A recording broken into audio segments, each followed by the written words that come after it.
रामपुर नामक एक गांव था। उस गांव में एक व्यक्ति रहा करता था जो बहुत गरीब था और हमेशा सोचता था कि उसके पास बहुत सारा पैसा आ जाए।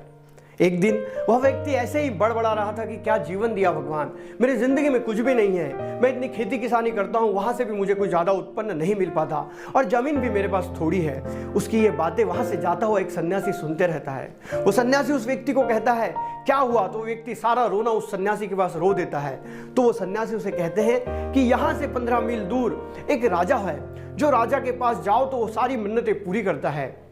तुम अवश्य उसके पास जाओ, वो तुम्हारी जरूरत को जरूर पूरा करेगा। ये सुनने के बाद वो व्यक्ति प्रफुल्लित हो जाता है और अगले दिन दौड़ा दौड़ा उस राजा के पास जाता है और राजा से कहता है, राजा जी मुझ पे कृपा करें, मुझ पे दया करें, मेरे पास थोड़ी सी जमीन है, उससे भी मेरा पूरा उत्पन्न नहीं निकल पाता, मेरे परिवार का पालन पोषण नहीं हो पाता, आप कुछ तो मेरी मदद कर दीजिए। तो राजा उससे कहते हैं कि ये देखो सामने जो जमीन दिख रही है वो सारी जमीन मेरी है। तुम अगले दिन सुबह से अगर जितनी जमीन चल कर जाओगे और वापस आओगे उतनी सारी जमीन तुम्हारी हो जाएंगी, लेकिन याद रखना सूरज ढलने के पहले तुम्हें यहाँ वापस आना है। वो आदमी खुशी से पागल हो गया कि अगले दिन उसे जमीन मिलने वाली है और रात भर वो सो ना पाया। रात भर वो लालची आदमी ये सोचने में लगा रहा कि मैं कितनी जमीन चल के जाऊंगा, मैं बहुत जमीन चल के जाऊंगा, मैं दौड़ते हुए जाऊंगा और मैं बहुत सारी जमीन अपने कब्जे में कर लूंगा। और यही सोचते सोचते दिन निकल आता है। सुबह एक जगह सब लोग एकत्रित होते हैं और उस व्यक्ति के चलने का समय निर्धारित होता है। वो व्यक्ति अपने साथ खाना और पानी भी रख लेता है ताकि वो दौड़ते दौड़ते चलते चलते ही खाना और पानी ले सके। और वो सुबह निकल जाता है जमीन को मापने के लिए। जब वो व्यक्ति सुबह चलना शुरू करता है तो कुछ देर तक वो चलता है और चलने के बाद उसे एहसास होता है कि अगर वो इसी प्रकार चलते रहा तो वो ज्यादा जमीन तक नहीं चल पाएगा। इसलिए वो दौड़ना शुरू कर देता है। उसके नियोजन के हिसाब से उसे 12 बजे तक दौड़ते हुए आगे जाना था और फिर वहां से वापस हो जाना था। तभी वो निर्धारित समय में सूर्य डूबने से पहले अपने गंतव्य पे पहुंच सकता था। लेकिन वो आदमी के मन का लालच उसे रुकने नहीं दे रहा था। जब 12 बजे तो उसे लगा कि मैं थोड़ा और दौड़ लेता हूं और वो और दौड़ने लगा और उपजाऊ जमीन को अपने हक में करने की कोशिश करने लगा और वो दौड़ते रहा। ऐसा करते करते 2 बज गए और लगभग बहुत सारी जमीन पे वो दौड़ चुका था।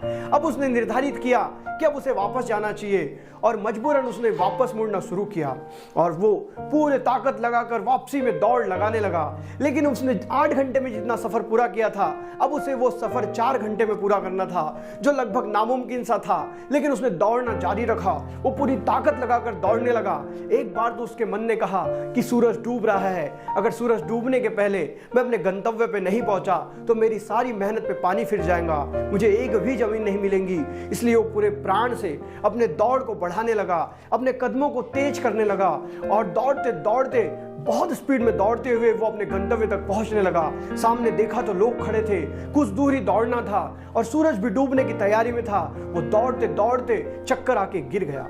उसका गंतव्य उससे मात्र 5-7 गज की दूरी पे था। उसने सूरज तरफ देखा, सूरज अभी डूबा नहीं था, वो डूबने की कगार पे था। यह आदमी घसीटते हुए अपने गंतव्य की तरफ जाने लगा और उधर सूरज भी डूबने ही वाला था। उसकी लालिमा चंद मिनटों में अंधेरे में तब्दील होने वाली थी। लेकिन यह आदमी घसीटता रहा और अंत में वो वहां जाकर पहुंच गया जहां उसे पहुंचना था और सूरज भी डूब गया।